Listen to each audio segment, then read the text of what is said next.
Hello, everyone. We're here representing In Mahaba, Workers' Dignity, Open Table Nashville, and Red Door Collective, and also Path will join us soon. We're here to discuss the public comments from Metro Council. Of course, we posted on our social media as to why we are boycotting the public comments, and we'll get into that as well as we get underway. But thank you for joining us. We ask that you all share the live stream to your pages on Facebook and also to other groups and pages. And feel free to comment and chat. We want this to be very interactive, so please join us in the discussion. And throughout the conversation with these organizations, we'll be adding a few clips and so live from the public comments from our partner organizations, namely the Nashville People's Budget and also Open Table Nashville, who will be speaking to a lot of the concerns we'll also be speaking about today. I don't know if our folks want to say a few words as to welcome our community members. I'm sorry to interrupt. I think we're having a little bit of difficulty already. Yay. Let me see. Okay. So Facebook is giving me all sorts of tips, and I'm like, I don't really want the tips. Happening now.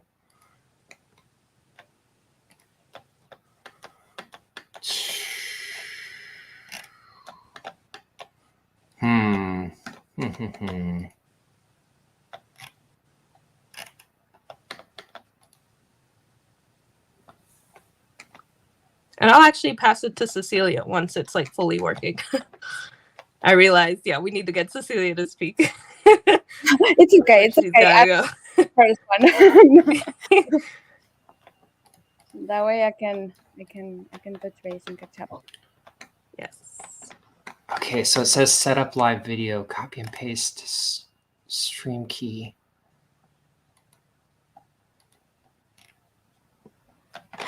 Shoot.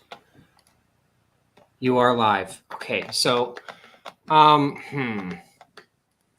it's like my first time really working with Facebook Live, so I'm sorry for this. But You're good. Let me try refreshing and see if it, because it's also counting. So it seems to be. What page is it on? DSA's page. Okay. I think, but it's not there. So it's not showing up, huh? Mm-mm. I'm seeing a watch video button blurred out on the event. Benj, this happens to me sometimes. So just cancel the live and then just restart it all over again. All right, so I just put us on DSA's Facebook, and we are live on Facebook through DSA's.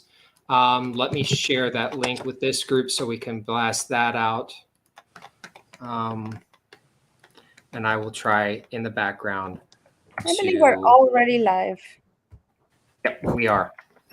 All right, I'm going to exit from this conversation and let you go. Thank you. All right. Hello, everyone. Hello, Nashville. We're here with y'all today in Mahaba Center, Workers' Dignity, Path, Open Table Nashville, and also Red Door Collective to chat about the Metro Nashville's public comments and why we're boycotting it. I'm going to pass the baton to Cecilia to speak about her organization's efforts and a lot of the solutions that they are coming up with. Hi, everyone. My name is Cecilia Prado. I use she, her pronouns. I am the director of Workers' Dignity, a worker center based in Nashville that has been organizing with low-wage workers, and it's a center led by low-wage workers And we organize also tenants, because obviously tenants are workers. And so last year we supported the creation of 2 tenant unions, one in South Nashville and one in East Nashville, primarily composed of immigrant folks who were displaced or illegally evicted from their homes and their communities. So we led 2 campaigns that were successful in preventing the eviction of dozens of families, and also winning some concessions like compensation for the displacement that the families were experiencing at Dickerson Pike, for example. What we are looking at is that basically it's not just about how much money you're spending in affordable housing, but like how you're spending the money. As an organization that supports both worker rights and tenant rights, we are seeing a lot of different kinds of connections, right? We see that the same developers that are getting money to build affordable housing in the city, not only they are evicting hundreds of tenants, but they're also responsible for not paying or creating conditions where the workers that are building these affordable housing developments are actually not getting paid, right, through the different layers of subcontractors in which the construction industry operates, and which allows the people at the top that are profiting from absolving any kind of accountability.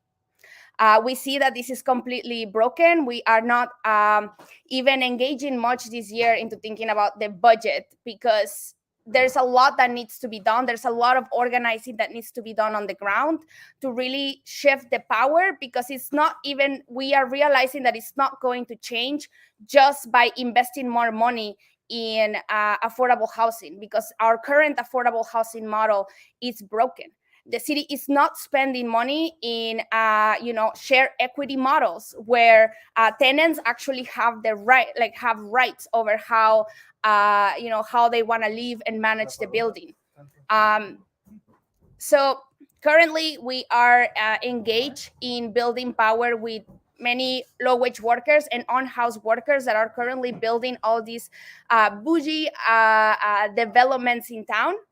Which is also something to talk about, that a lot of the labor that goes on to build these gentrification projects is done by on-house workers and by a lot of workers of color. So we are right now organizing mostly on labor campaigns and starting on the visioning sessions for dreaming of how affordable housing can look like in this city, right? Because it doesn't have to be the way that it's always been done. It doesn't have to be giving more money to affordable housing developers that are, evicting people out of their homes and stealing the wages out of workers' pockets. So with that being said, I give the word to the next person. Yay, thank you, Cecilia. Welcome everyone who's watching. I wanted to just say a second welcome in between.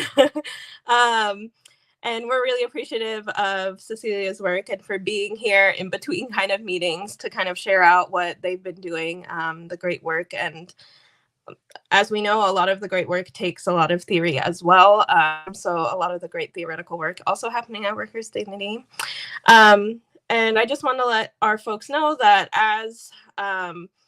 as we're speaking and giving updates about our organizations, we may cut out to the Metro public comments as our partner organizations are speaking. So just FYI, if anybody gets cut off, it's all in good faith, y'all.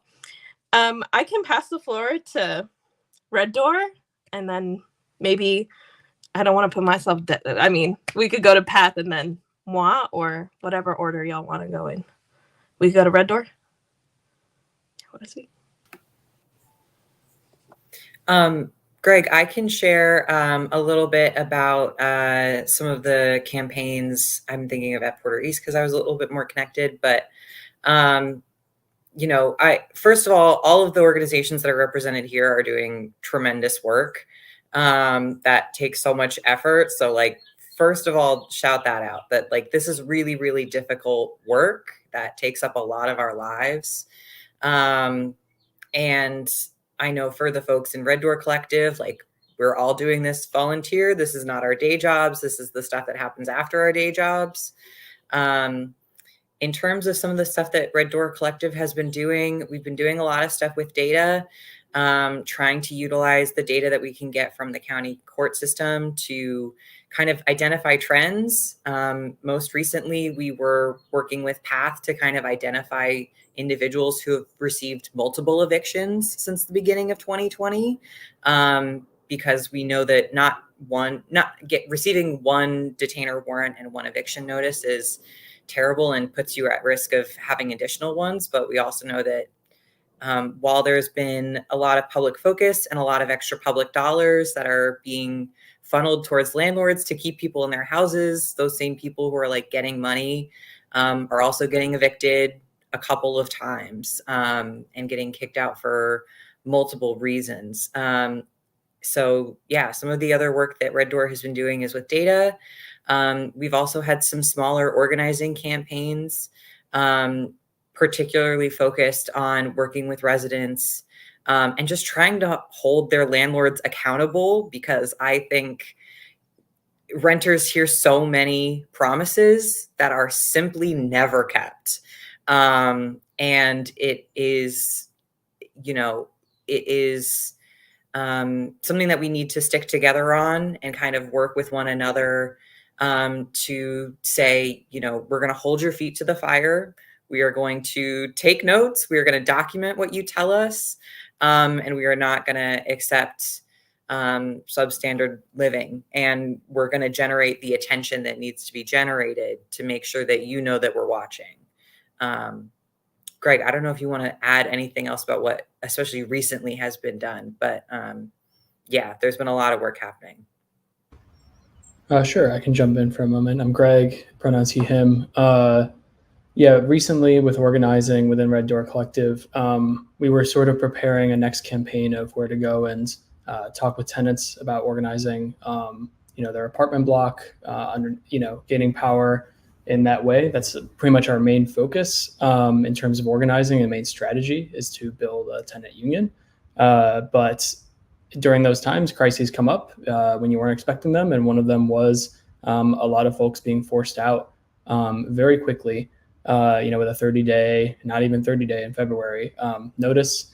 That's not a legal eviction, but it's useful because it's useful rather to landlords, because it means that you can threaten that over people who have Section 8 and other protections from the government that actually get taken away very quickly in the case of they can't afford rent. So the systems we have, we just saw them crumble in front of us. And when we're talking to our neighbors, they need housing and they don't have it lined up, and they have 2 months to act.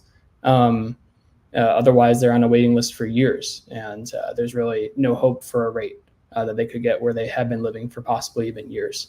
So what we're trying to do right now is secure funding, which we have gotten a lot of donations, which was great, and trying to get people moved during this really important window in which they could afford a new spot.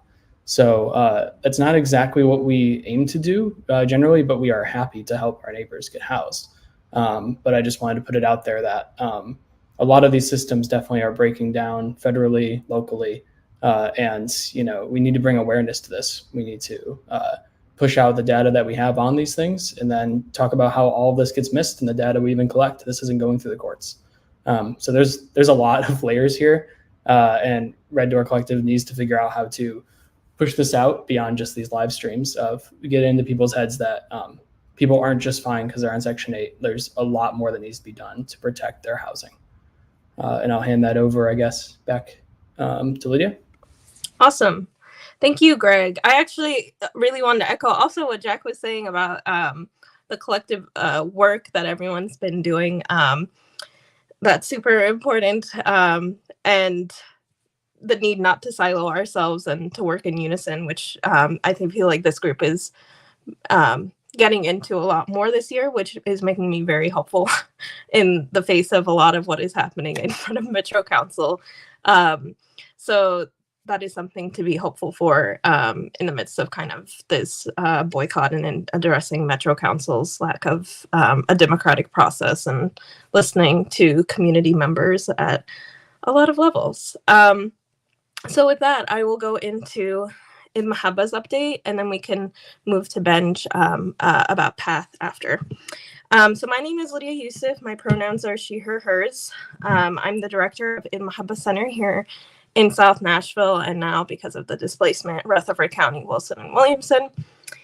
And I primarily serve Arabic-speaking folks in South Nashville. So we really we do a lot of social services and mutual aid work because that is what our community has been asking for, and that is how we've been responding. And of course, when our community members asked us about the situation in Melwood in late 2020, actually. And for those of you, Melwood, there's a whole campaign on our Instagram if you'd like to go through the whole details of it, because it's kind of a very long report. But Melwood is kind of that area between the airport and where the police headquarters are in South Nashville. So right before Wedgwood, Houston. So between Wedgwood, Houston and Antioch. So that's a very large and vague kind of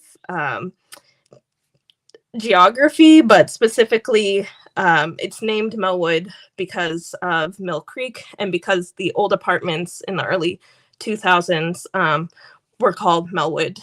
They've changed names now to the Blue Note and the Falls, but that is what our community members, a lot of the Arab and African community members know it as, and so that is what we call it in our report, is Melwood.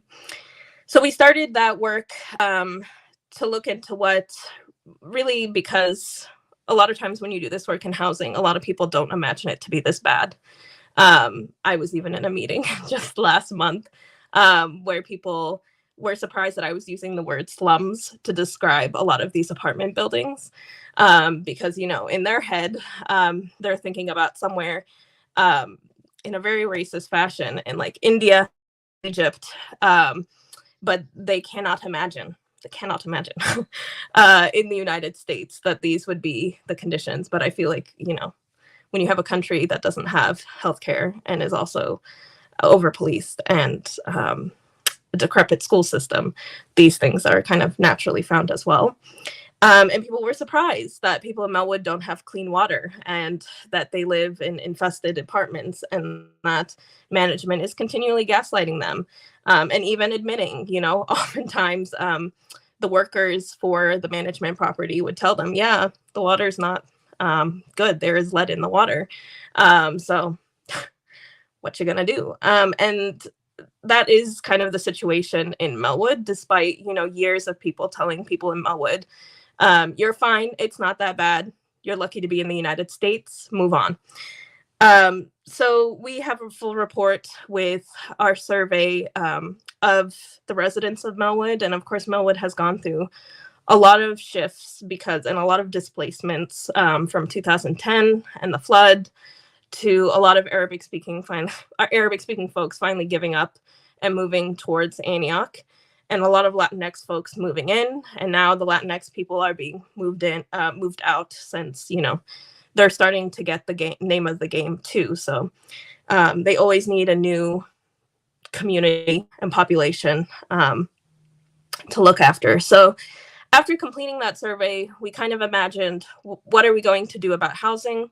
And because, you know, you can't undertake this work and be like, well, there are some people living in horrible conditions, I think, as everyone has said before me. So we thought of two tracks, really, that the situation is really a situation of landlords having way too many rights and not being regulated as a business. Even a small business in the United States would be regulated. So even though the dialogue around landlords is like, these are businessmen and women and they're, you know, passive income, right? But they are not regulated at all.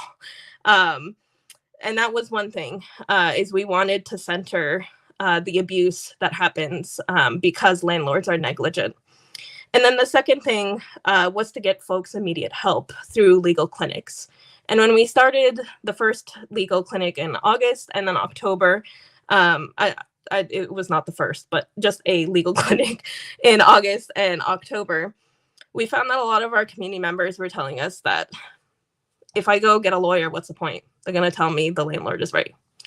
So, and that was a very stark kind of push towards a tenant's bill of rights fully. Because even when we're trying to patch the Band-Aid, the Band-Aid might be a little infected. I don't know if that metaphor is working. But even the legal clinics seem like I'm just going to come in here, sit down, and I'm going to have somebody who doesn't understand my condition and what I'm going through tell me, well, the landlord has a right to kind of evict you. And that's really important too, in seeing what's happening is that these evictions are illegal, which Melissa Cherry from PATH will continually say, right? Because a lot of people, when looking at this situation, think something illegal is happening, right?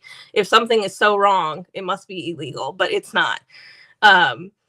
So for us, the real solution is a tenant's bill of rights that really centers accountability of the landlord.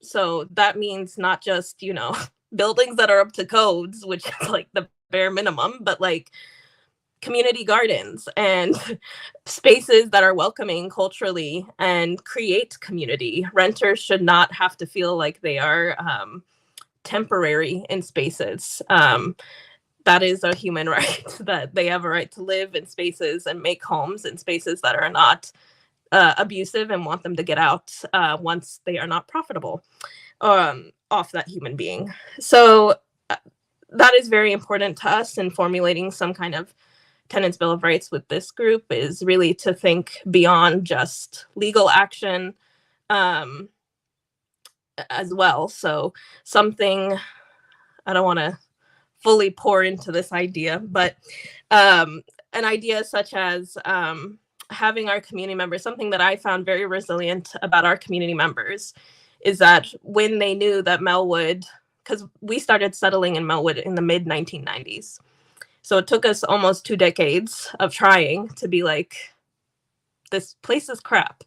And so community members communicated with one another to tell them, when you come off BNA, do not settle in Melwood.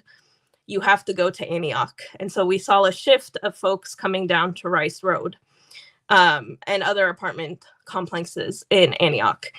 And that to me is a very powerful mechanism. And it's really humbling as well, because I think a lot of times when we do this work, we think we're going to have the answers, right? I'm going to save the people, right? But in reality, human beings have a very beautiful way of figuring out solutions in community. And for me, our work should really focus on really amplifying and solidifying what community members are already doing. So the communicative work that happened within the Egyptian community in particular to say, Melwood is trash, do not live there, is something very powerful that we can create in Nashville to say, here are the apartment buildings that are not up to our standards. And we, the people, can hold them accountable and make sure that we are channeling our folks into the apartment buildings that are responsive to us and that have signed on to our rights and to what we acknowledge as safe spaces and communal spaces. So that is a lot, but that's something that we have been thinking about a lot here in Mahabba, and our team is very dedicated to housing because it obviously affects other facet of our lives. When our community members come from Egypt, come from Iraq, Yemen, don't have cars, and they're living in rural Smyrna, it makes our life 10 times more difficult, especially when they're in a county where there aren't interpreters, there aren't newcomer services, and Davidson County didn't have newcomer services unless, you're a refugee, but nothing to facilitate your entry into the United States and your settlement here. It makes it 10 times more difficult when you have like 2 members up in Wilson, in Mount Juliet, and 1 over here in Lebanon, and 1 over here in Murfreesboro. And so we have a deep investment in the housing crisis because we feel like we're being torn as a community when we had a center in South Nashville for 2 decades. And then the bigger issues, and speaking about the public comments, obviously, the push for license plate readers has been very problematic, and it has a very long history as well, rooting from Antioch, from a lot of the representatives who have used very racialized language and very problematic language to pass the LPRs after numerous community members came forward and said, don't do this. But it passed anyways, and it's really going to cripple our communities in how it surveils our communities, the wealth that is going to be stolen from all the tickets that are going to be made, especially from immigrants who are not going to fight the tickets, and they're just going to go by your word. So this is an extremely problematic, what is this called? Passage that is going to be forced upon our community members. A lot of people also don't know that a good chunk of undocumented folks are Arabic speaking too in South Nashville. So we also are, we don't want our information shared with ICE either. And that breaks our families and separates our families when already the US immigration system does that fantastically. So, add another layer domestically is just wonderful. And then the third issue for us is MNPS, and fully funding the school system. Fully funding the school system, at least on the teachers and staff end, but developing more of a cultural nuance within those schools would be fantastic. But obviously the school system is not made for us. So with that, I want to pass it to Benj to kind of give an update on PATH, the other lovely organization who is represented here.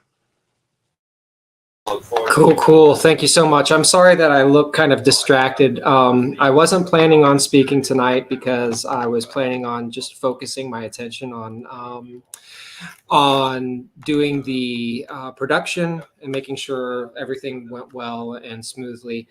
They still haven't they just started public comment, so I may actually have to pause and just go to that as soon as, because we do want to listen to Nashville People's Budget tonight. And then also Open Table Nashville, which we have information that they are first and fourth in line. So PATH, I got involved with PATH kind of through Red Door Collective and developing a relationship with them around the courts, right? So Red Door has been collecting a lot of eviction data. PATH made it kind of a goal to be in person at the courtroom. And once you are in person at the courtroom, you can really see how racially charged it is and class charged. Judges not listening to tenants, basically demanding that they have a lawyer or not speak to them at all. In the process, judges will immediately just tell tenants, you need to speak to the lawyer and you need to come to an agreement and come back into the courtroom. What they don't say is that the tenants are speaking to the plaintiff's lawyer or the landlord's lawyer or the property manager's lawyer, who does not have their best interest in mind. So oftentimes, in kind of a bullied position, tenants were agreeing to things that they couldn't pay for, that they couldn't foresee in the future, and still getting evicted. During that time also, we saw the development of the Legacy Housing Resource Diversionary Court with Judge Bell and Metro Action Commissions coming with the HOPE program. First of all, there were issues with transparency with the HOPE program specifically. But it was literally, while it's a landlord handout, I firmly believe that these millions of dollars just going into the pocket of landlords is nothing but a very weak block to an eviction crisis that's continuing. But I kind of got off track there. But their connection with the Legacy Housing Resource Diversionary Court was actually the only thing that we really saw block some evictions, right? And through PATH's work in demanding that any folks seeking Hope help be transferred to the diversionary court, that bought a lot of folks some time. So we got to see a lot of good things there. And then also just on the ground, door knocking. So with the information that Red Door Collective has shared with PATH, we actually were starting to see when certain court cases were going to be seen. So we could see like entire apartment complexes scheduled for a week in advance. So what we would do is we would go make a trip, knock on doors, specifically the doors of folks being evicted, and ask them, hey, are you aware of the Metro Action Hope program? Most of the times they were not aware, which again is a struggle that we have to kind of overcome, is the communication. Folks don't watch the news like they used to. They have different sources of communication through live streams like this, or Facebook, or Twitter. Honestly, the thing that we've seen the most impactful is knocking on doors and talking to folks. So I'm super excited about the solidarity that we've got. PATH's immediate concern right now is in May, we actually have the primaries for judge elections. And so we've actually seen the judges in the courtroom. We know the ones who don't have the interests of tenants at heart.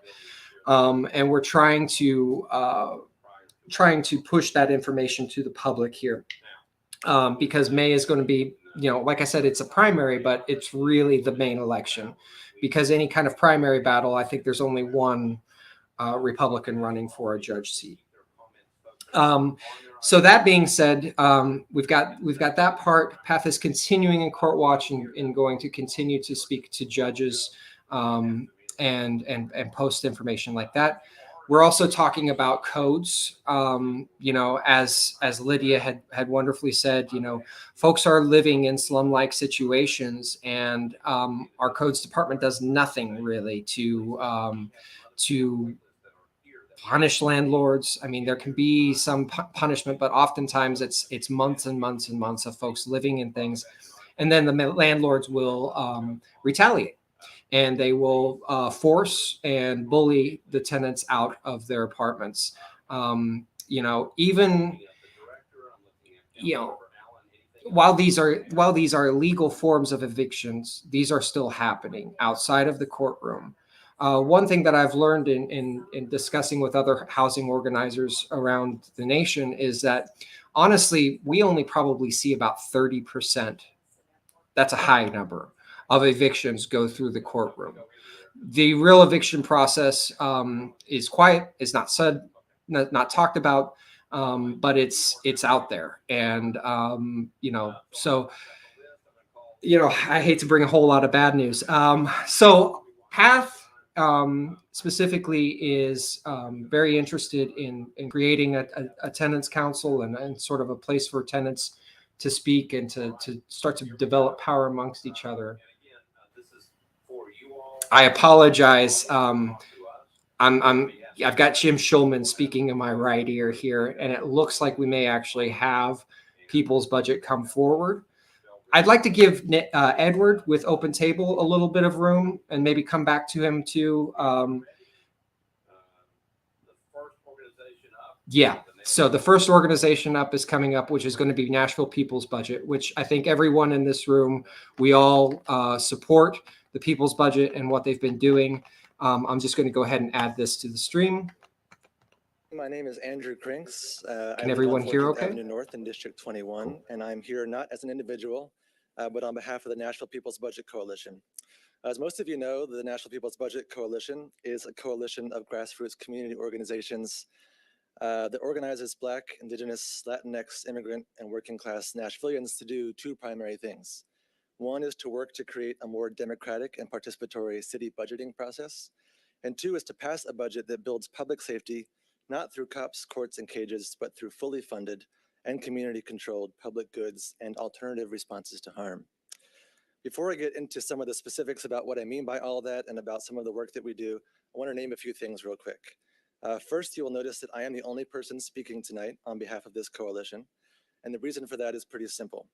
Less than 2 weeks notice for a meeting this important is not nearly enough time to involve those who are impacted by the problems that are decided upon in this room. So in fact, there are also multiple groups and residents who simply didn't have the time or ability to even access this space tonight, let alone on most nights. And there are a few of those organizations who are actually holding their own live stream event now because they couldn't get enough people to get on the list and to get here. So that's something that we need to recognize. So for every person that you see here, you can think about hundreds or even thousands more of people who really desperately want to have an impact on the budgeting process, but who haven't had access to do so. As it currently stands, the budgeting process, as has already been mentioned, and its infrastructure really do not accommodate democratic participation from everyday Nashvillians. Our coalition's been arguing for the last 2 years that it's highly undemocratic that the city gives a limited number of people 2 short minutes to speak after a majority of the decisions about the budget have already been made. So thankfully, we are here now in March, so tonight is certainly a tiptoe in the right direction, but we need much more than this to make the process of allocating our public dollars an actually democratic process. And we recognize that while the $2 million for participatory budgeting in Bordeaux and North Nashville is great, that's really smaller than crumbs when you think about the whole size of the budget.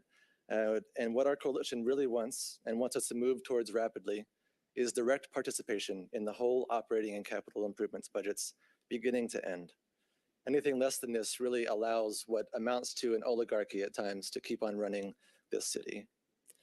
Over the last 2 years, our coalition has engaged thousands upon thousands of Nashville residents directly, both educating them about the budget process and inviting their direct input on how the city should spend our public dollars. During the 2020 and 2021 budget cycles, we surveyed more than 8,000 people about the city's budget. They have been clear about what they want. What we have found through our surveys and other events is a mix of both shock and dissatisfaction with the way the city currently spends our money.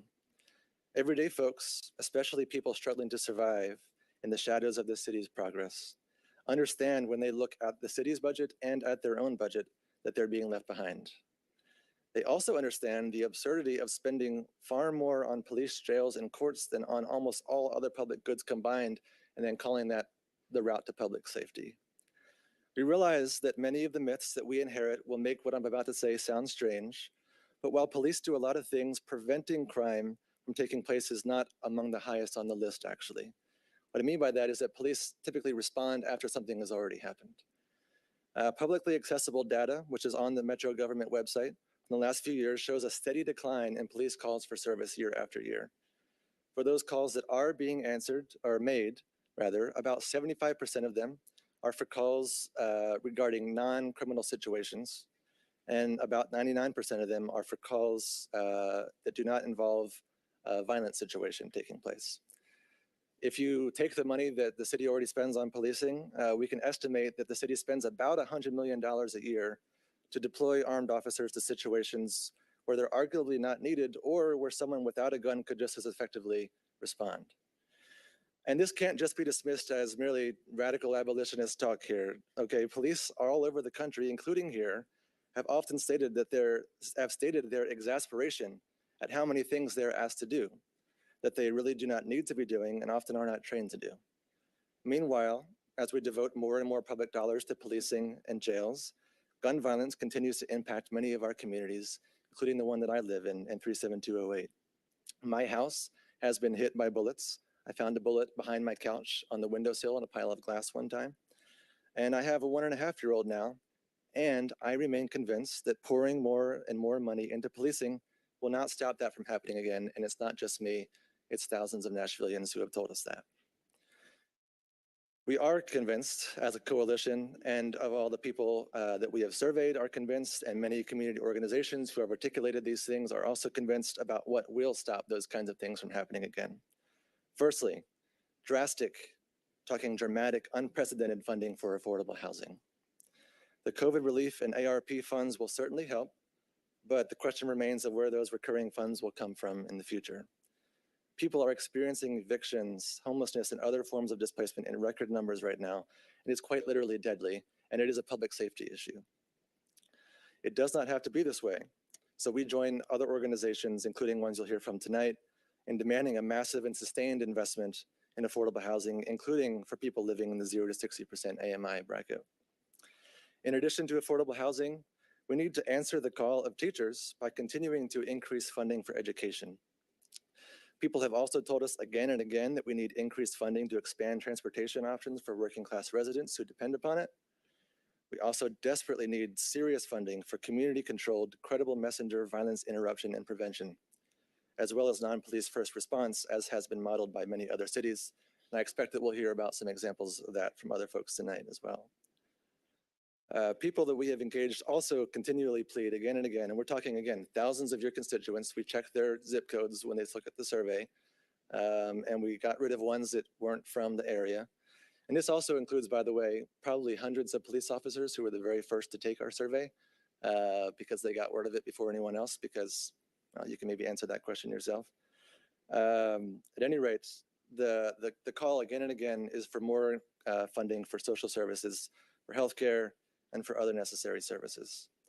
So to kind of wrap up here, spending so much money as the norm, and just kind of expecting that it needs to be that way again and again as our approach to public safety, and spending so much on punitive responses to the problems our communities face. And when I say that, I mean that things like crime and harm and people hurting each other often derives from desperation, from poverty, from other situations that can be prevented if we think in preventative terms, but we typically don't. So spending all this money on all of these punitive responses to our community's problems literally does mean withholding it from the resources that do help our communities thrive and stay safe. And what I'm saying is that it's not possible to keep funding police as we have been, and jails as we have been, and to address the crises of affordable housing and other issues in the way that that people need in order to stop suffering and dying in the shadows of our city's progress. So thousands and thousands of people. Again, I know I'm just one person here. It looks like you can just kind of put this on me, but I am here to represent many thousands of people who we have engaged directly, and the members of our coalition, to say that we are, quite frankly, tired of being ignored. I want to say that very clearly. Last year, when we came up here to the other place to do the public hearing, and in 2020, as you all remember, being up in the middle of the night, because we weren't trying to shut down the process. We just summoned people and invited them to come out and talk, and many of them came out for the very first time to participate in the budgeting process. And yet, year after year, there's been very little response to what thousands of your constituents are saying from all of the districts represented here tonight. And one last word I want to say, I'll probably wrap up just a moment early.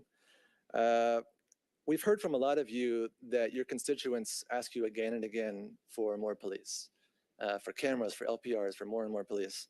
And I don't doubt that a lot of your constituents do in fact say that. But our sense is that when your constituents say they want police, what they're asking for is safety. They want safety. We all want safety. We all want communities that thrive and are safe. But what we're suggesting, and what people around the country are suggesting, and what sociologists and researchers are suggesting right now, and have been for years, is that there are other avenues that we really must try to pursue public safety, other than just handcuffs, guns, squad cars, and cages to put people in when they commit a harm of some kind. So we know that the long and short term safety comes from places other than policing and jails. So my invitation to you is that we fund those resources like we actually want to live in a Nashville that is truly safe and thriving for all. Thank you for your time.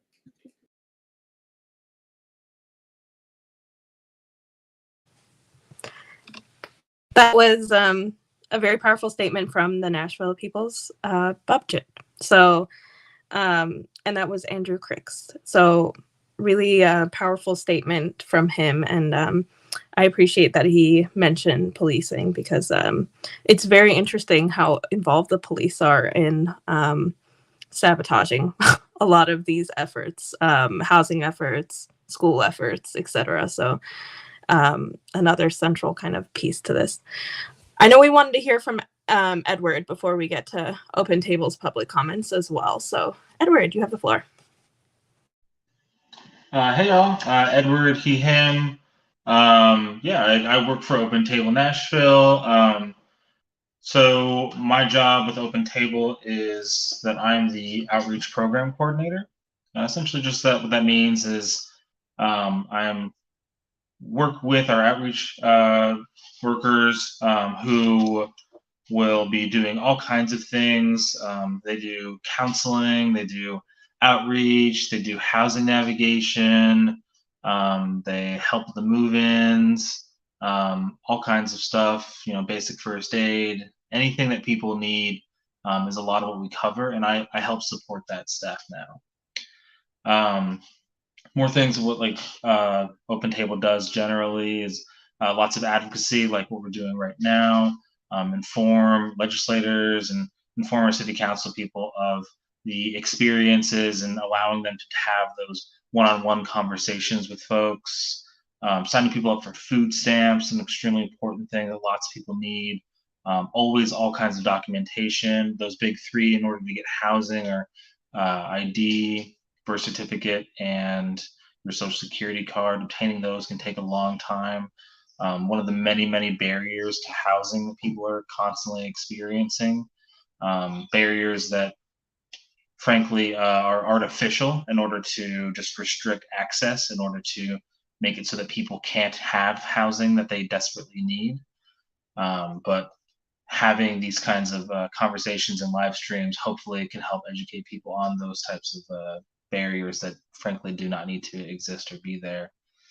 I want to touch on what Andrew was just mentioning during his public statement on housing can mean public safety.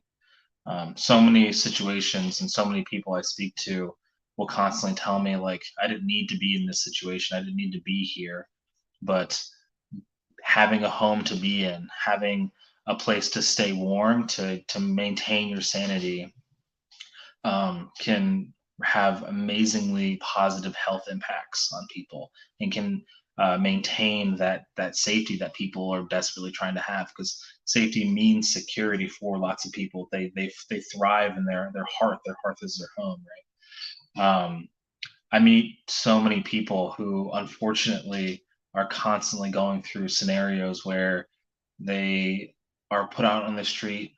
They have anxiety like you or I maybe, and constantly battling with every form of obstacle that we forcibly put because we can't actually create enough opportunity and enough housing for folks.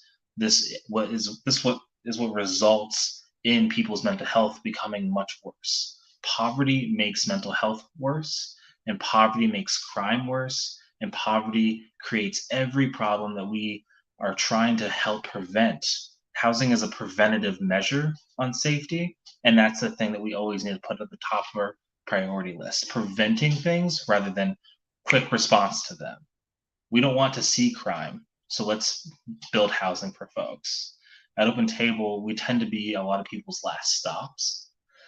There are situations where people aren't always able to work with some organizations because these circumstances for them have dragged out for so long, or people aren't always able to be measured up in the ways that they need to be measured up in order to have access to certain resources.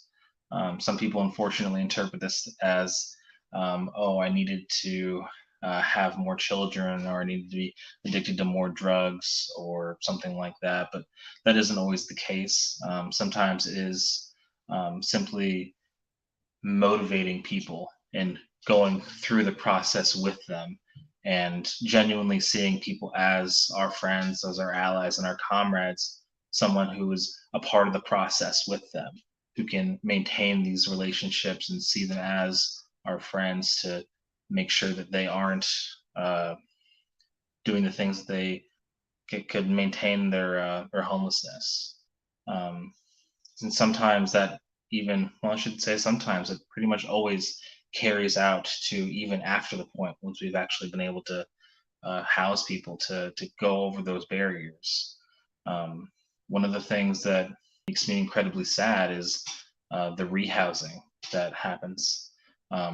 Again and again, we find situations where people are homeless and they have the glimmer of hope, the opportunity to actually get housing in Nashville, and they lose that access to housing, which shouldn't even be a statement that we can utter in one of the richest country in the world. But yet it is such a problem here, right? Once people can lose their housing, it can result in so many other problems of them being motivated to try again. It can result in the breaking down of multiple relationships, their friends and family. It can be a real issue for people, but at Open Table, just maintaining relationships with folks and making sure that they have those weird small needs, because there is so much work that has to be done in order to like overcome so many years of poverty. That's something that we really try to do when it comes to just like listening to folks. We always want to make sure that we can properly relay our stories and our experiences that we have with our friends to everyone else. That's one of the biggest things we can do. Let's see. Yeah, I don't know. Does anyone have any questions? I feel like I've been talking for a while. I love everything you said, Edward. I think it's very humanizing to hear that, what you were saying about really thinking about what that means for someone to lose housing. So I appreciate that. I was just going to add in some connective tissue between what Edward was just saying and what was mentioned by Andrew from, thank you, National People's Budget, talking about poverty as creating insecurity and just putting people in really precarious positions. And I think that it also connects to what Lydia was talking about before, of just that so much of the housing in Nashville is being bought up by mega corporations who are able to kind of just increase prices drastically, kind of squeezing the last bits of wealth out of people, the last bits of money out of people. Folks are spending higher and higher percentages of their income on housing. And it really is putting people in precarious positions where, and I'm sure Edward can attest to this, you know, if you're spending 50% of your income on your housing, you can't afford an accident. You can't afford to not be working. If your car gets broken down, like it is the difference between you have a bad month and suddenly you no longer have housing and are scrambling to kind of get any semblance of security. Andrew had mentioned the fact that we need more funding for people at 0 to 60 AMI, like people who are not making any money. Still need to be able to have housing. You know, we can't just have housing where you're still paying $800 or $900 a month. I know that through some of the exposure and education that PATH has done, you know, we were talking about folks who are in public housing and the fact that there are a lot of rent caps. You know, there's a rent cap that you can make like $30,000 as a single individual, but you need to pay $800 a month for that housing, which is, when you do the math, is an insane percentage of somebody's yearly absolute max income. And it just perpetuates the cycles of poverty where Hey, Jack, I've got to interrupt just because we've got Open Table coming up. No, that's great. Thank you for interrupting. All right, cool. Poverty, journey with the marginalized, and provide education around issues of homelessness. First tonight, we want to recognize that many groups that we work with, learn from, and respect that are doing incredible housing and advocacy work here in this city are boycotting this pre-budget public hearing. We want to name this tension because we stand with our Black and Brown community members who are disproportionately harmed by decisions and budgets that come from this council. We also want to name the frustration, distrust, and disappointment in the lack of public input incorporated and reflected in the budgets put forth by this body. Even while thinking about what Open Table wanted to say tonight, I had to stop myself several times and ask, what can we say to make them listen? What has not already been said? So tonight, we're still here begging for the recognition of the urgency of our city's affordable housing crisis. We still felt compelled to be here to highlight multiple housing-related asks in this year's budget. With 2 years of a pandemic under our belts, visible homelessness increasing, and continued and uncontrolled growth in our city, it feels like the importance of housing finally can no longer be ignored, and we can finally build on the momentum that we have. So tonight, we're here with 3 main asks for this year's budget. Much of what we will talk about is going to come from the Mayor's Affordable Housing Task Force report from last year. The work has been done. The numbers don't lie, and they are grim. First, we need funding to build new units. The Mayor's Task Force reported that we will be in a deficit of over 50,000 units of affordable housing by the year 2030. In a letter that the Data Committee Chair Beth Shin recently wrote to the rest of the Homelessness Planning Council, she stated that our city needs to be building 3,500 units per year for the next 5 years to meet the current, not the projected, but the current need. Many of these units are for folks who make between 0 and 60% AMI, and many of those folks fall within the categories of people who are represented in groups that are representing themselves here. We already have some incredible systems in place to make this happen. We have the Barnes Fund. We want council to commit to funding this with at least $30 million in local funds, not ARP funds, each year. We want council to do this in order to set the precedence that this funding for housing is non-negotiable and also not contingent on the availability of outside federal pools of money. I think that we can learn from the Hub survey that asked Nashvillians how they wanted the rest of the ARP monies to be spent. Housing and homelessness services were the top 2 areas of concern. Let this be reflected in our local budget every year. As a community, let us make this a pillar of every budget season. Still related to this first ask, we want council to focus on constructive and creative additions of housing.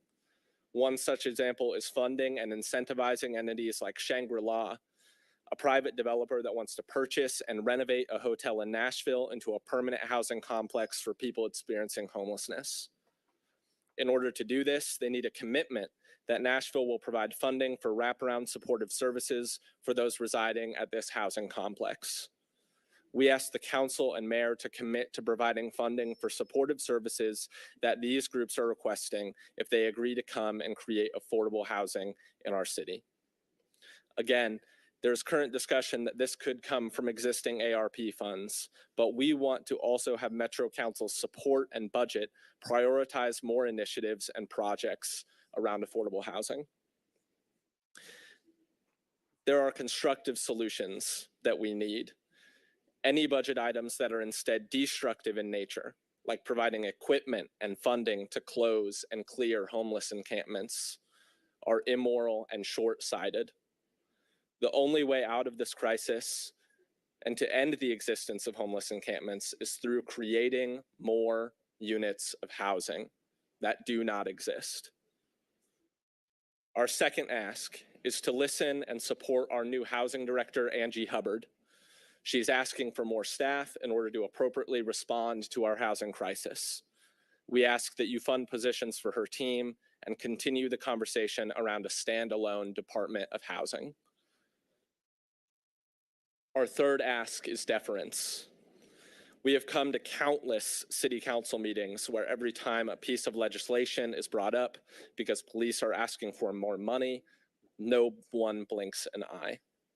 We need new tasers. Here you go. Helicopters, take them. Vehicles, you name it. If police say they need money for something, they are treated as experts and guardians of community safety and are not questioned by many on council. We, as a member of the housing and homelessness community, who attend these meetings after long days in the streets and under bridges are requesting that same level of deference and respect moving forward. If we or any other groups who are on the streets every day, IDing dead bodies of those who didn't make it for their name to come up on housing wait lists, picking up the pieces after someone is evicted, navigating systems that don't just have cracks that people slip through, but instead giant holes that thousands of people fall into. We need the same level of respect and trust that our needs, asks, and budget line items also need to be fully funded. So these asks are nothing new. We and others have been asking for them for years, all while the problem is getting worse. And while we wait for funding, lives are on the line. Our unhoused friends are dying and will continue to die. 202 unhoused folks died last year in our community with an average age of death of 53 years old. Again, this is a list that we, the community, nonprofits, maintain. We looked today, and so far 35 unhoused people have died in 2022. While we don't have cause of death information for all of these individuals, we know that at least 3 people have died of hypothermia this year already. I know because I had to find one of them dead a stone's throw away from the Nashville rescue mission, frozen in front of a parking garage. One friend was found dead in a porta potty downtown, somewhere he would often seek refuge in order to stay warm. The other 2 were also found dead right in the middle of downtown, here in our Nashville. Here's another grim story for you.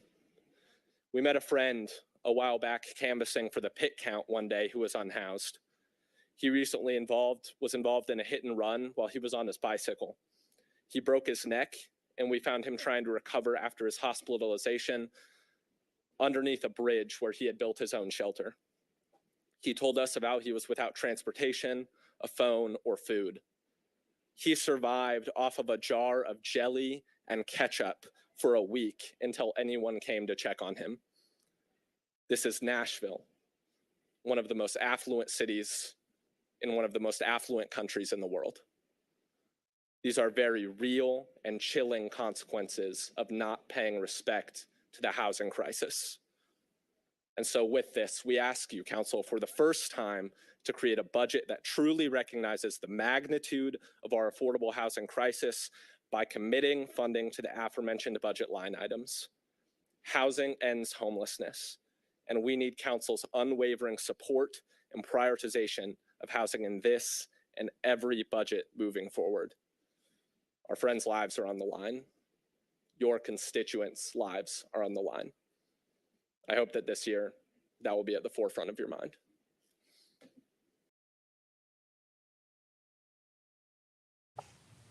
Very powerful statement.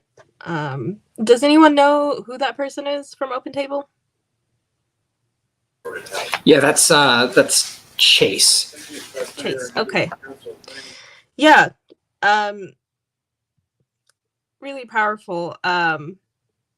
Elevating those stories. I feel like we need to pause, but for the sake of the live stream, I think we'll continue speaking about further campaigns. But I hope folks, because I was very heavy, take the time to pause later today about this growing crisis, and that it really does put people's lives at the center of this crisis. I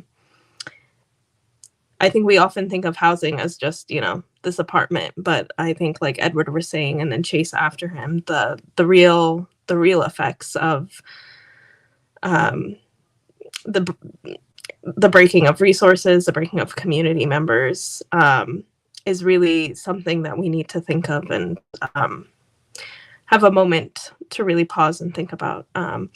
But Benj, I want to pass it to you to speak about past further campaigns. Yeah, thank you, Lydia.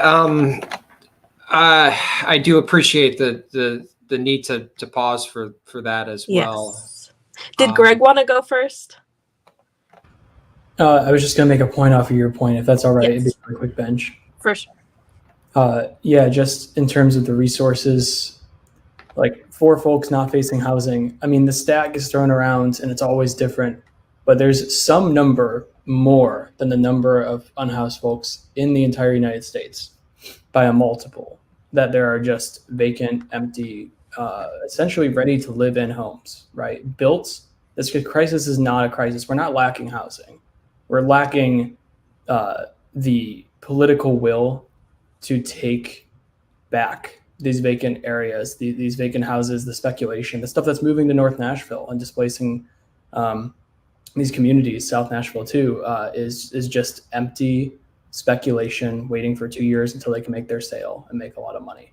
So I just want to center that as I definitely came into this space thinking, oh, I'm going to help advocate for public policy that builds more housing. We don't need to build more housing. Like, I would like more housing, more options, something between single family home and a huge apartment block that's falling apart. Obviously, we need more options. But right now, we have spaces for people, and we are forcing people to die out in the cold. And by we, I mean the government that speaks in our name, right? That's not us. But this is a collective thing that we need to house everyone, and that we can right now without building more. And that is just something I want to reflect, because that is also the line of people who prevent evictions in Brooklyn and around the country.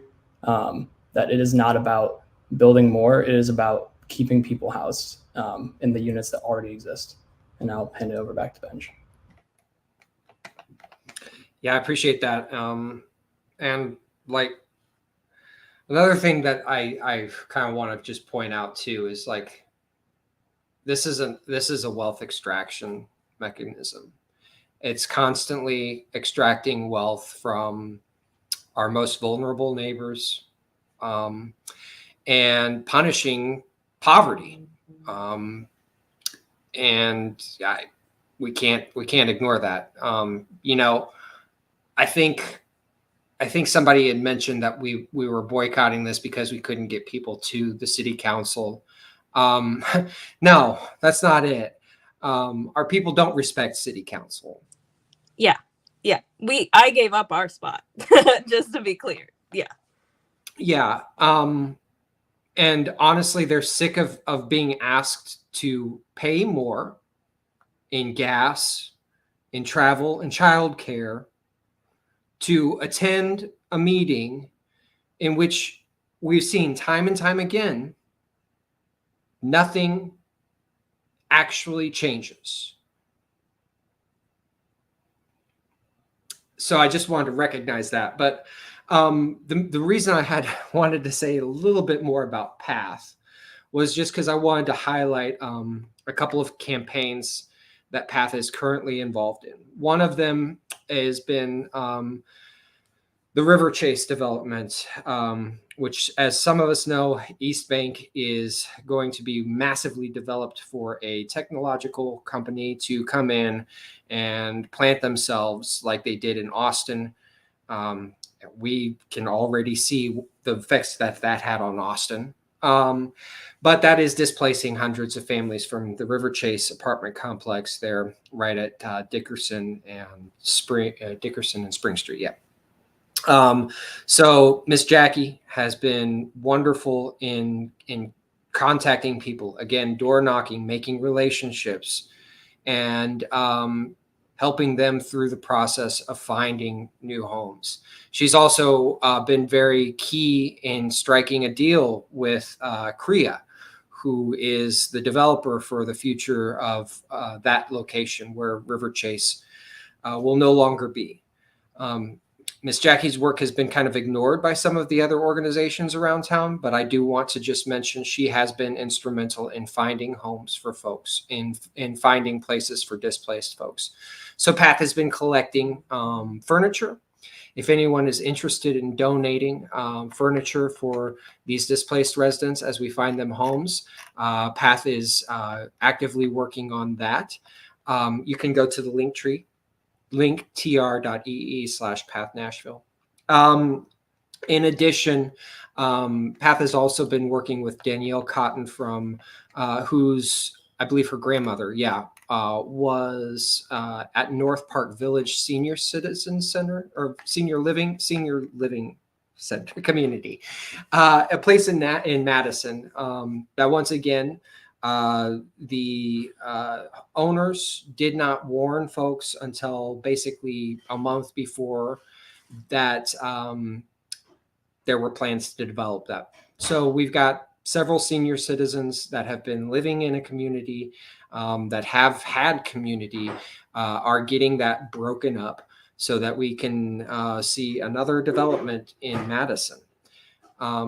Again, once a place to find affordable housing in Nashville is quickly developing in its own right. So I just wanted to bring about those two things. PATH is also fundraising for what they're calling the displacement fund to additionally help with, moving is expensive. It is absolutely expensive. We in Red Door are experiencing this right now, just trying to keep some of our friends housed while we look for Section 8 housing in Nashville, which is a monumental task. But I wanted to say PATH's got a displacement fund that's going towards like applications and the cost of moving. So I just wanted to add those things, and then I'll kind of back off now. Thank you, Benj, for that update. I appreciate you stepping in for Miss Jackie and Melissa to give that update for them. I think Brian Haley from Neighborhood Health is speaking. Is he still speaking? Is that him? That is not him. Okay. Okay. Well, okay. I do want to discuss if maybe one of our friends comes up on the live stream, or if anyone has any comments, because we've gone through all the updates of our organizations. We've heard kind of a mixture of things. I think with especially the budget here in Nashville, there are always kind of two pathways. It's like the idea that you can't just throw money at it, and then also the idea of kind of what Greg was saying about like there is housing. There is housing available. It's about political will. And then the other end is like we just need more money and more funding. And sometimes people are like both are true. Of more money, more funding is needed, but also you can't just throw money at it, which sometimes is what Metro Council is always what Metro Council does, is just throw money at something in whatever direction it lands, and whether it works or not, there's no accountability process for that. So I was wondering what you all thought about that, about I think one of the speakers, I don't know if it was Andrew, who mentioned it about throwing money at the problem and how we kind of navigate that issue, especially after what Greg said about that there is housing. It's just a political will to make it affordable. Especially, I'm also thinking about the inflation that is happening right now that is affecting a lot of people.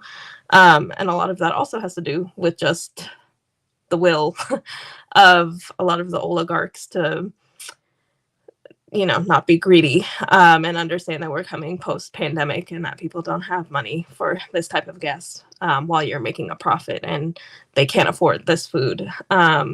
So I wonder what you all think about that in terms of the budget.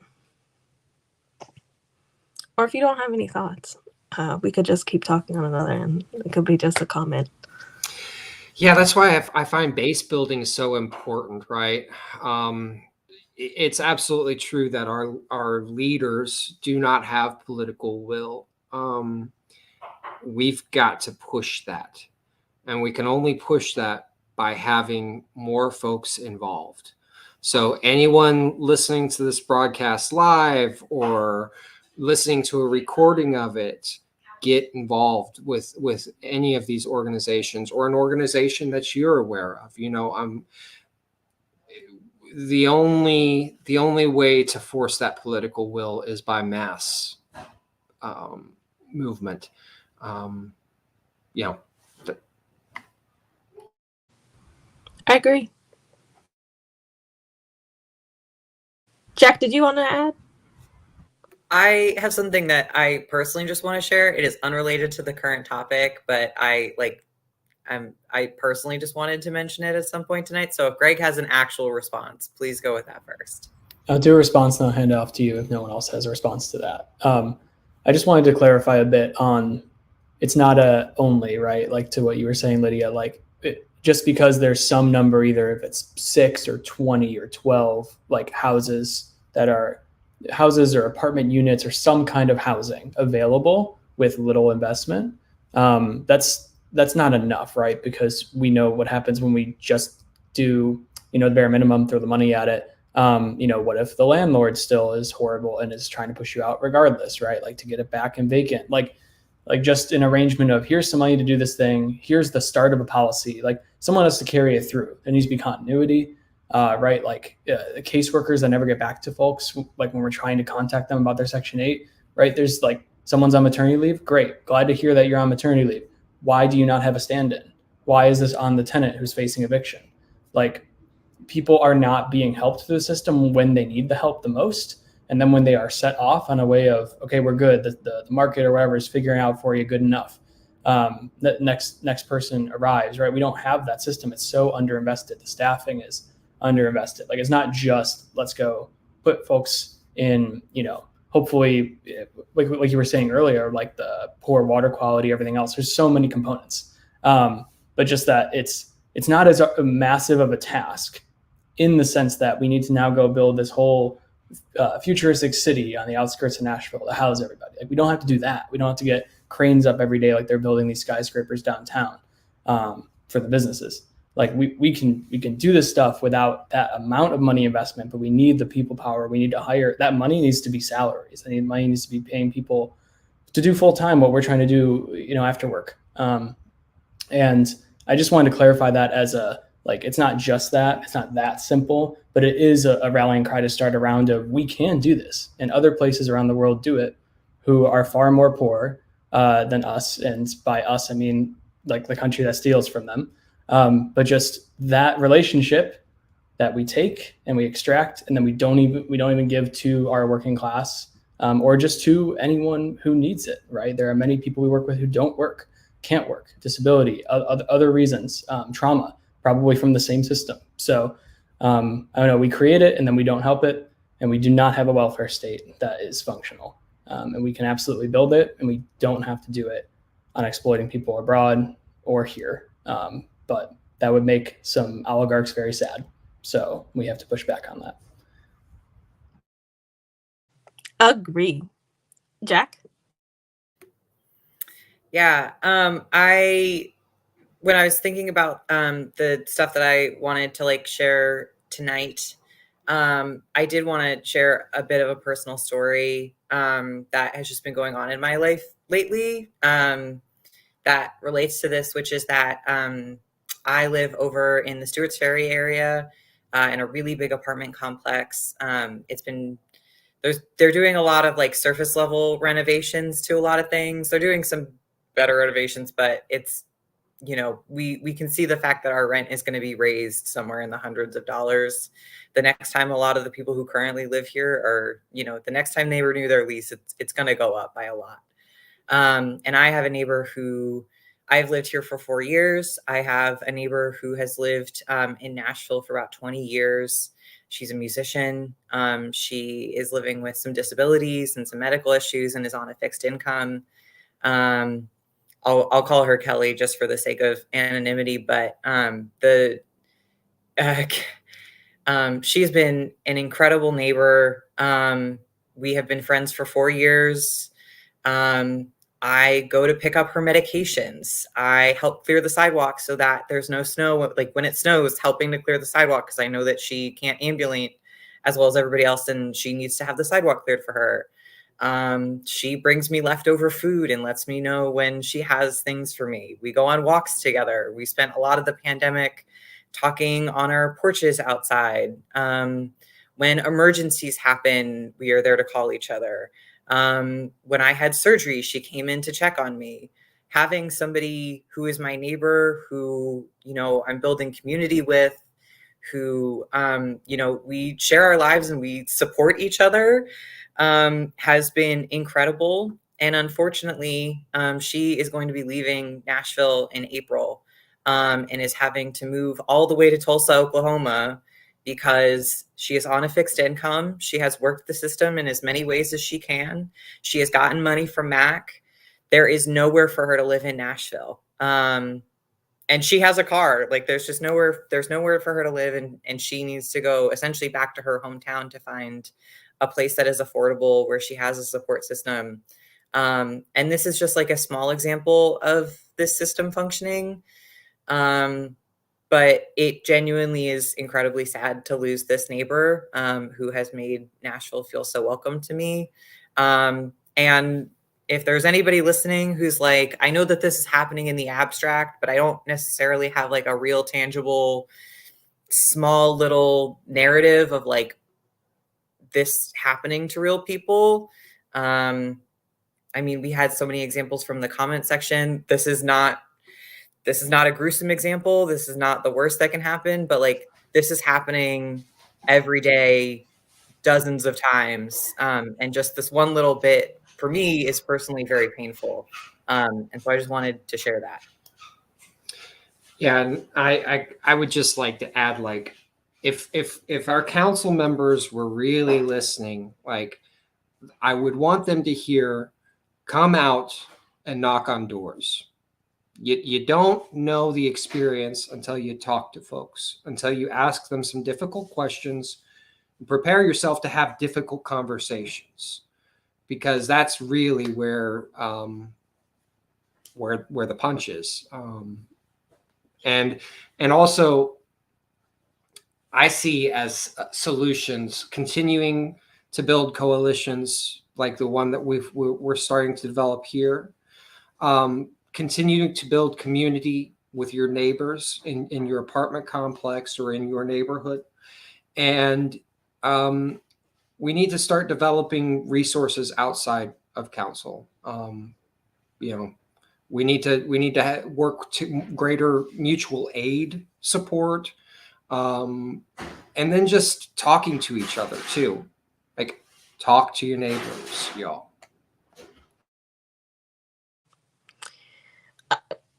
Yes, agreed to everything. I appreciate Jack sharing that story, because there was a really important point that you made about like the MAC money. You know, she also applied for it. She used money, and end result was that she's still moving out. And a lot of our community members, when we were advocating for them to apply to MAC, they were like, I'm going to pay my landlord money to live in a slum. So it was even like, it shows you like the huge disconnect between a government that assumes just, just pay the landlord, pay my friend, and the people who are living on the ground who are like, this is really dystopic to, pay for something that's not even a functioning place for me. I would just rather move and prepare myself mentally for that. So yeah, it comes back to the question of just, does throwing money at something work? And oftentimes I have a very complicated relationship with the US dollar and seeing it as something as that it circulates and that it's going well. But anyways, so I love that we mentioned that several times during this live stream of how important it is to kind of not just continually ask Metro Council to fund things, but like what Benj was saying is like, think of other means outside of this. There's a lot of community power, and I think, or there's a lot of power in community, and in the base building that we do on a daily basis by knocking on doors, answering telephones and DMs. And I have a hope in that in Nashville, is that I think people are starting to feel very fed up, and we've been fed up for a very long time, but now we're starting to develop the means to channel that fedding upness, that anger, which is really the most useful part of anger, is when it's channeled through a community. So I would like to also add that evictions are still high, especially in Antioch. and people are like, where are the people going? Yeah, which is a very insensitive question. But anyways, so this is an ongoing thing, and that evictions are really the tip of the iceberg as well. You know, you also, like I said, you can't ask someone to stay in a place and fight when it's a slum. You can't ask people to devote themselves to a community and knowing their community members when everything's temporary, and people are, you know, once they figure out what the place is about, they're leaving. So, and that benefits the landlord only. So it's really the tip of the iceberg, but it shows you how bad it is below the water, how big that little diagram that everyone always sees where the tip of, anyways, how bad it is and how big it is. And the future of Davidson County being a very white county and very segregated county is something that I think about a lot, of what this will look like in the future and what this means, particularly for the people of color of North and South Nashville, who are just, you know, we were already displaced, a lot of us, from our homelands, whether in this century or centuries before, and then now it's like, just keep getting displaced. So, yeah, I don't know if we want to end on another note than that of I personally always side with something depressing and mourning, because I think that's a very Egyptian death becomes us. And just, you know, wrap the mummy up and put him in. But I can say that because I'm Egyptian. Nobody else can say that. Anyways, yeah. If no one else has anything to say, I can wrap up, but I feel like y'all have something to say. Okay. I really appreciate folks who watch this live stream or who will be watching later on. I really appreciate Benj for doing a lot of the backup. I do the background. Yeah, it's hard work for In Mahabba, and so this humbled me. This was an humbling experience to see someone do it, you know, very professional. So we will have to connect about this. Yeah, so I appreciate Benj. I appreciate Greg and Jack for staying the whole time and speaking and offering their stories and solutions, and Edward and Melissa and Cecilia, who stopped in between their meetings as well, and the organizations they represent, which are in the comments, as Benj mentioned about how do we get involved? We can all, thank you, Cassandra. We love you, Cassandra. I can start with Mahabba. Nice. So fancy. Okay. How do we get involved? Yes. So for In Mahabba, time and money. Two things that are the most valuable things to our community members. So that is what I will say. So if you have time to volunteer at whatever capacity, you can follow us on Instagram. We do have a WhatsApp for our volunteers after you've kind of met with me and know what our organization's about and who are the people we serve and how we do that service. Then you can go on the WhatsApp. And then we also post when we have like extra needs to be met, and especially when it comes to mutual aid. Yes, and then our website has a lot more details about that. I can pass it to Red Door folks. I can say something about Red Door. You can join us. We have a meeting every other Thursday, and that is on our calendar on our website, reddoorcollective.org. And there's a tab for the calendar /events, I think it is. And you can join any of those meetings. We have individual committee meetings as well, focused around data or around organizing or around media campaigns and pushing back on some of the narratives, you know, they're trying to take hold from the local news stations that are very anti-homeless narratives. And yeah, joining us would mean, you know, it can be as simple as joining those meetings to start and kind of see what we're doing, how we're organizing people, how we're learning about what our city does in the courts, and you know, how you can affect change there. We have a lot of different options for that, and we try to act in solidarity with these other groups. and show up for when there is need, right? Not just financially, but also with our time. So a weekend might mean helping someone move. A weekend might mean going door to door with us and talking to people and meeting them where they're at. It can be a lot of things. So getting involved, though, you build a community, you make some great friends, and you make change. So definitely give it a look. So just to show folks that we are listening on the live stream, Jack Carter asked, thank you each and all of you. Speaking of time and money, when is the next DSA meeting for face-to-face greetings? DSA is still meeting for the safety of our community via streaming. However, we do have coffee hours and some trivia nights. I'm not seeing it in our calendar. I was hoping that I could. You can always check out the Middle Tennessee DSA. There's the website, but also the Instagram or the Facebook page. They're pretty consistent about posting updates.